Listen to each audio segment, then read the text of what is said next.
Good afternoon, everybody. Good morning, good evening, depending on where you're listening to our podcast.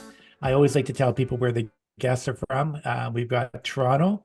We've got Steve Sherman, or do you go by Stephen? I'm good Steve either is way. fine. Steve is Steve is fine. fine. And of course, we've got the world's greatest podcast producer in Toronto as well. So these guys were having a little conversation. Um, Kind of kept me out of the conversation again because we're talking about all the back roads of Toronto and how to get to each other's house. So anyhow, Steve, I really appreciate you being part of our podcast today. We've got a very interesting subject we covered probably about a month and a half ago, and that's a lot of Americans that do move to Canada. Um, does it make sense for them to roll their IRAs into their RRSPs? It's called, if you're an accountant, it's called the 60J rollover. So before we get into the topic, I want to find out more about Steve. I read his bio. This is a bright, bright man on the U.S. tax. Um, I noticed that you lived in Beverly Hills, so you've got my daughter's attention. And whatever happened to a guy that goes from Beverly Hills to Toronto, which you did back in 1997. So other than the facts I've shared, tell me more about yourself, Steve. Sure. Yeah, I went to school and I grew up in the Midwest in Kansas City, suburban Kansas City. And then I did my undergrad in accounting and went to law school at the University of Kansas. And then I had some family in Los Angeles. Um, so we moved out there. I moved out there, lived with my grandparents for a little bit, and then started work for a firm called Seaman and Seaman. It was a national firm at the time. And worked there for about 3 or 4 years, worked for a smaller firm, and then I met a girl from Toronto. And I dragged her back to Los Angeles. And then I had a son that was born a week before the Rodney King riots. Oh, Yeah, so after seeing the local strip mall get have tanks parked there, we decided maybe LA was not the best place to stay, and we moved to Toronto in 1993. And from 1993, I worked for Cooper's Library at the time for a few years. Then I was with another fellow, and then 90 opened my own practice in 1997 here in Toronto. good for you. And and obviously, you enjoyed your life in Toronto. Toronto's a Uh, great city. Yeah, it's a great place to raise a family, and that's a great city. We really like Toronto. okay. And once again, I always tell people I'm a Canadian. I live in Vancouver, and I don't have anything negative to say about the Toronto Maple Leafs. I love all the Canadian hockey teams, and whoever wins the Stanley Cup on your route to the Stanley Cup, I will be jumping on your bandwagon. So I always say save one seat for this Canadian out here in the West.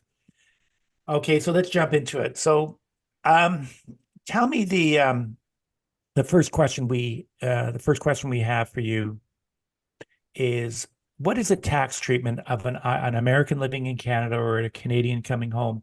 What is the tax treatment of their IRA when they start to receive the required minimum distributions from that IRA? Right. It's going to depend on what their status is with the U.S., whether they're non-residents of the U.S. or if they're U.S. citizens or green card holders. If they're non-residents, then when you take a distribution from an IRA, there's a flat 15% withholding tax, and you pick that income up in Canada, and you get a credit for the 15% withholding tax. If you're a U.S. citizen or a green card holder, then you'll pay tax. You have to report your worldwide income in both countries. So when you file a U.S. return, you'll pay some tax because it's U.S. source, and then at marginal rates, and then you'll get a credit for that tax on your Canadian return. So it's really the Canadian side generally is the higher tax jurisdiction. So the real tax, the rates you're paying is really the Canadian rate on that. In the U.S., you'll get a credit, so you're not double taxed. But at the end of the day, you're paying the Canadian rates generally on the IRA income. Okay. So how common is it, are you seeing or are you advising if does it depend on the size of the IRA when a person moves back to Canada and they are a Canadian? Are you seeing a lot of the 60J rollovers or do you encourage that? Yeah, to be honest, no, I see it occasionally. Um, but I think if I can speak with them before they've done anything with the potential rollover, is I really recommend, unless it's very small and you still want the hassle of keeping track of it, or then the U.S. IRA is much more flexible than the RSP. So I try to recommend they keep them and use a firm like yourself to manage it, because sometimes that is a problem. If you have a Canadian address, then the U.S. Firm doing the brokerage on it won't deal with you, or they want you to liquidate it. But if you can all keep it, it's much more flexible than an RSP. Well, we did see, and I think you are finding out that there's a lot more cross-border advisors out there that can provide a pretty good solution. But we know that if a Canadian advisor steps in with their bank, they're always going to encourage people to use the 60-day rollover because they get to manage the asset. So Exactly. we always warn people that I don't think they're dead wrong, but I think there is a conflict of interest there, and you have to be careful. So let's talk about the pros and cons. What are the pros? If a person decided that they wanted to roll that IRA into their RSP, maybe share some of the pros, why that would be a good deal. Right. Well, the pros, I guess you can use the funds. You'll have the funds available for like the long-term learning the credit, or the program, or first-time home buyers. If you need some money in RSP for that, then it is more flexible that way. But otherwise, again, the IRA really is just a much more flexible vehicle. It's been even made more flexible in the recent Secure Act passed by the U.S. Congress, increased the age in which you have to start taking distributions from the plan, and if you're born in 1960 or later, uh, you have to start taking it out to you're 75 years old, to you're 75, and the required distributions are smaller certainly than an RSP. So if you do want to roll it, it depends on the size of. There's the biggest downside. If you have a large IRA, you have to have, when you roll it, you have to have enough tax owing in Canada to use up the tax that you're paying on it in the U.S., which is if you're taking it out before age 59 and a half, in addition to the income tax, there's a 10% penalty, early withdrawal penalty. Now, Canada will give you credit for both the income and the penalty, but you have to make sure you have enough Canadian tax to use up the U.S. tax to claim to use again enough Canadian tax so you claim the credit against that Canadian tax. So if you're not earning that much in Canada, then it's another reason it doesn't make sense to carry it over into Canada.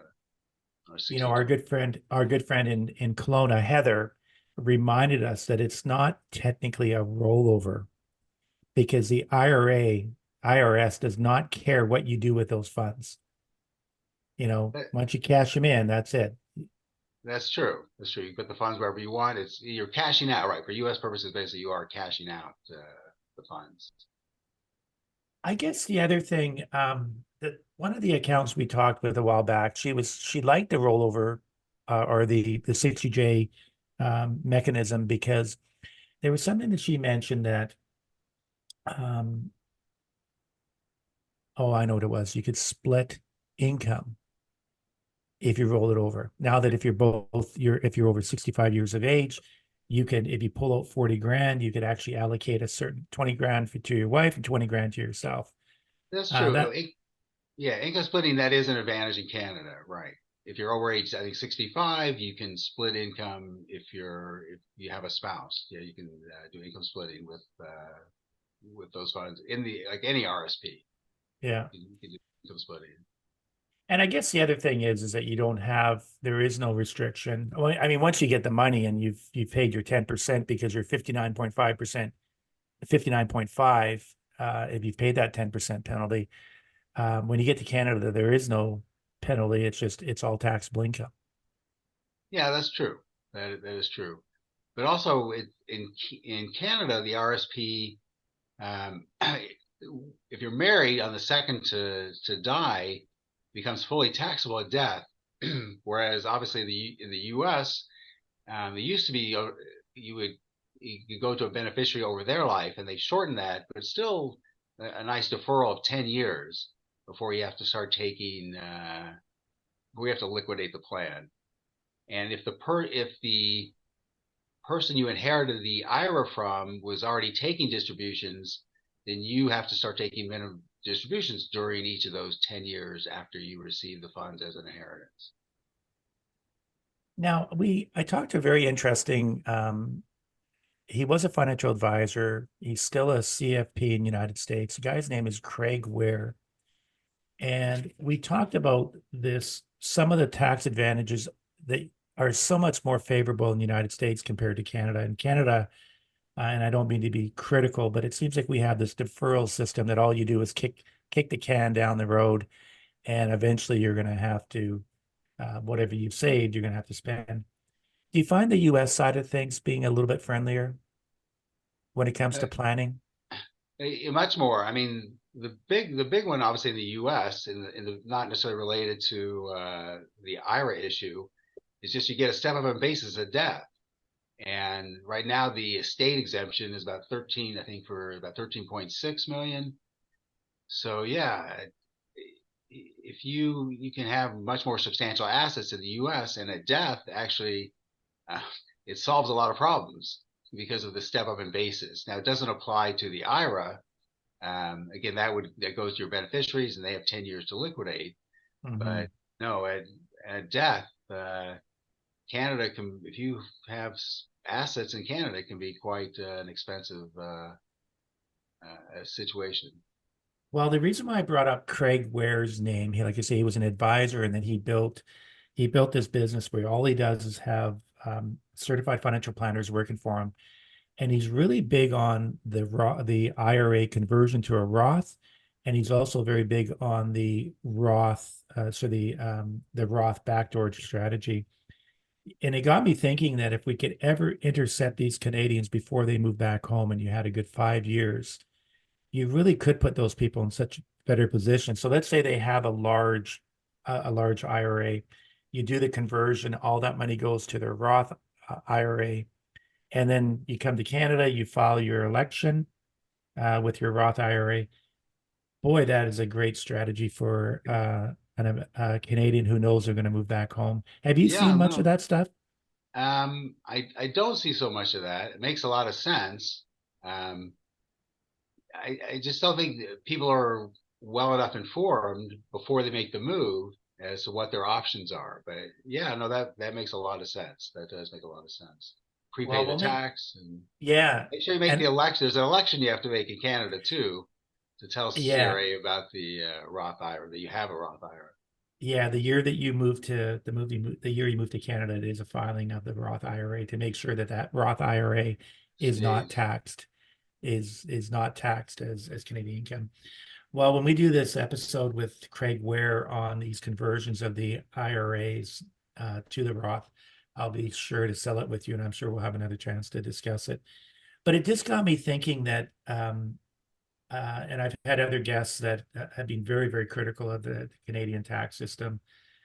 Um, and of course, the more I learn about being cross-border, spending, most of our clients are have cross-border issues. It just really got me thinking, boy, if I had a chance, if I was in my 40s, would I have moved to the United States?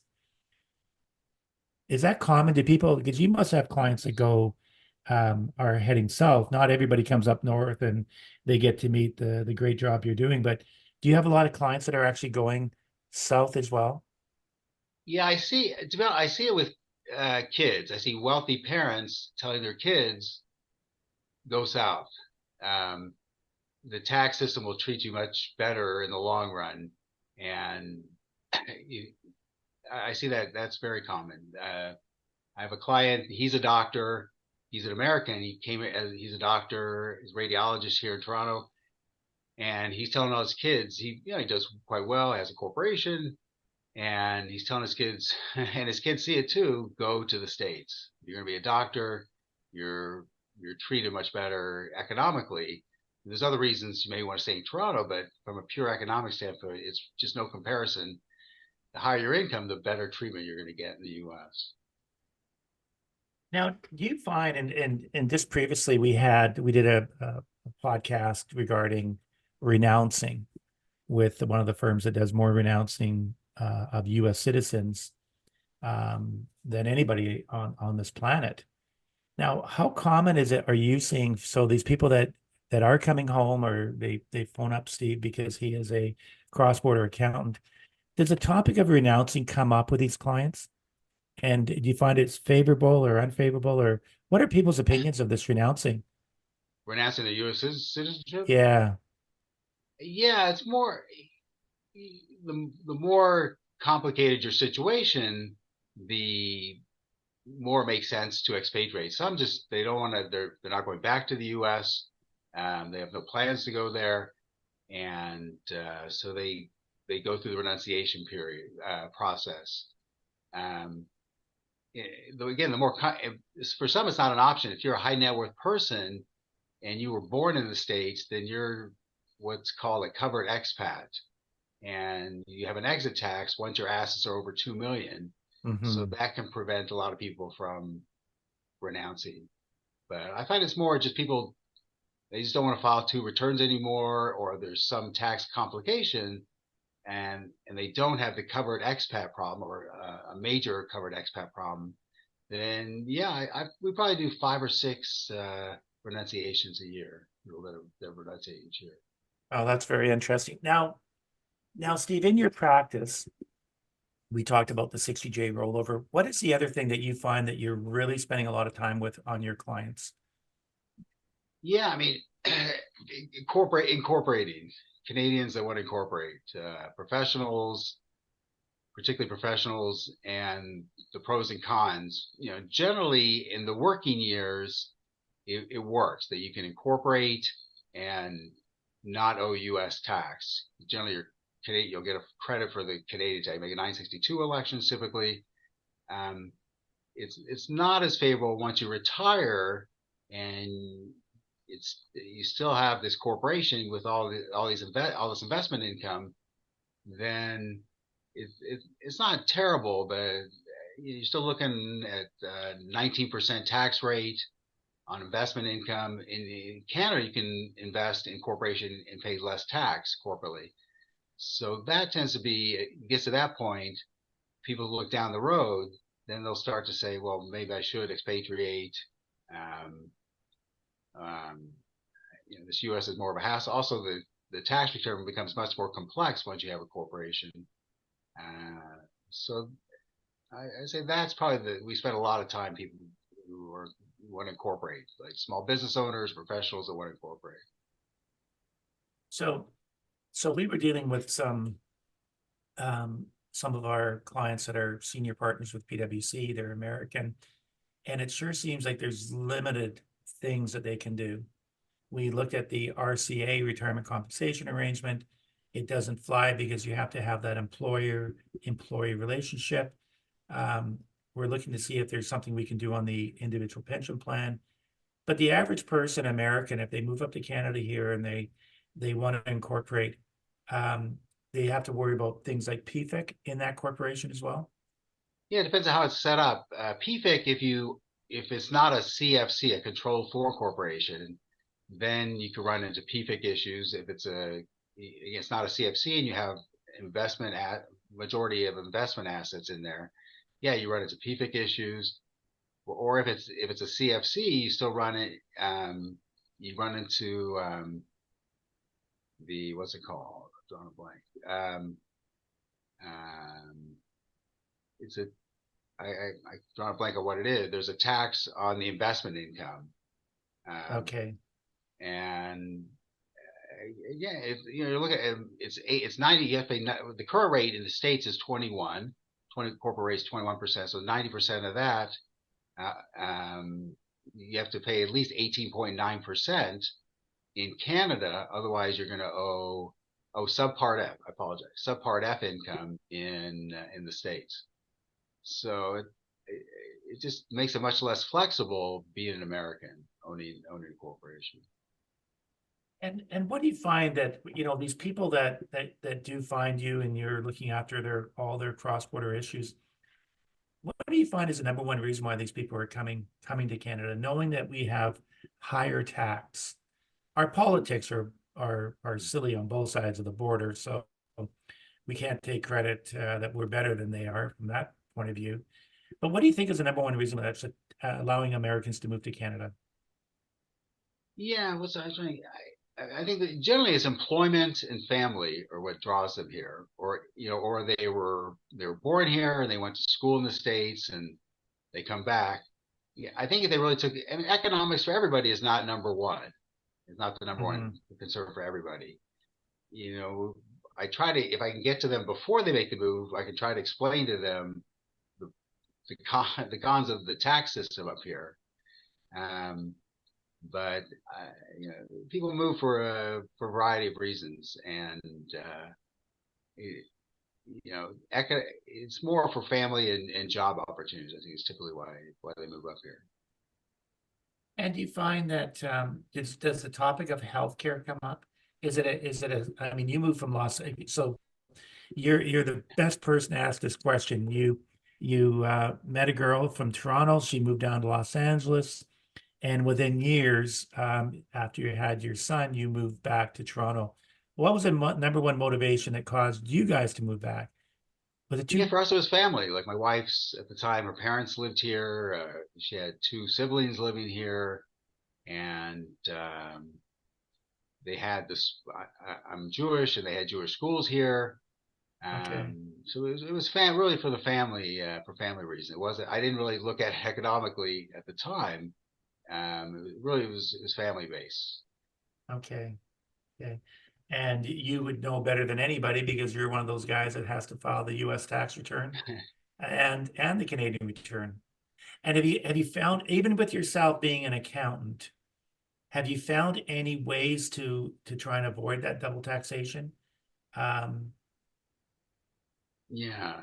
Well, yeah, there are ways. It helps if you have if it's a married couple, if one of the spouses is not American, that could okay. be a very big help, right? Okay. I mean, the other issue here is housing, right? If you in the States, if you're married, the first $500,000 of gain is U.S. dollars is tax free, but places like Toronto, Vancouver, 500,000, it's gone well past that for many people. So if you have a spouse that's Canadian, then you can put the house in their name. Transfer made to a gift tax return if it's joined jointly to avoid. That's another big issue that comes up frequently here in Toronto. So the way it stands is that you have your home in Toronto. Your wife is Canadian. So it could be strictly hers then. So Yeah, that's yeah, how you avoid it. yeah. That will avoid it. Or if you had set it up initially in joint name, um, then you can transfer it, but it's treated as a gift for U.S. purposes, and the American spouse would have to file a gift tax return. But again, right now you have a $13.6 million exemption, so you wouldn't owe any tax. It just reduces the gain port, the amount of the gift reduces that gain portion from 13.6 to by whatever the gift amount is. So here's a case study. We've got this friend of mine. He's married to an American woman. Their house is probably worth $6 million on the water, and his wife is American. So she's on title. So how do you fix a situation like that? Take me through that process. It's owned jointly. The husband and wife own it Yes, it jointly. is. Yes. Right. So then the U.S. Citizen spouse gifts his share to the Canadian spouse and files a gift tax return. If they get, files a gift, it reduces the exemption amount. There is one caveat that's come up is, if if the spouse owning the property passes away, then my understanding is the property has to go through probate at that point. If it's single loan for the other spouse to get it, which is in certain Ontario, it's expensive. I mean, so that's one downside. But the process is a real estate lawyer can make the transfer, and then the following spring you just file a gift tax return to show the gift in the U.S. Would that trigger a deemed disposition in Canada if they did it, if they transferred the wife's name off? The wife is an American. If Right. they removed her name off of that title, would it be seen as a did, would there be any taxes? Would she have to pay a Yeah, capital I gains guess tax? since if it's a principal residence, then in Yes, Canada there'd be no tax, and yes. in the States, yeah, there'd be no gift. It'd be gift tax. There's no sale. There's no proceeds from a sale in the U.S. It's a gift tax issue. So so technically the tax would be if there was a $3 million gain on the property, what they paid for it and what it's worth now. She would have to pay some kind of tax, or is it just all under the gift return? Yeah, the no, yeah, will they pay a tax? No, I don't think they pay any income tax. I don't think they deemed sale for U.S. purposes. Is that the question? Yeah, exactly. Um, that's a good question. Um,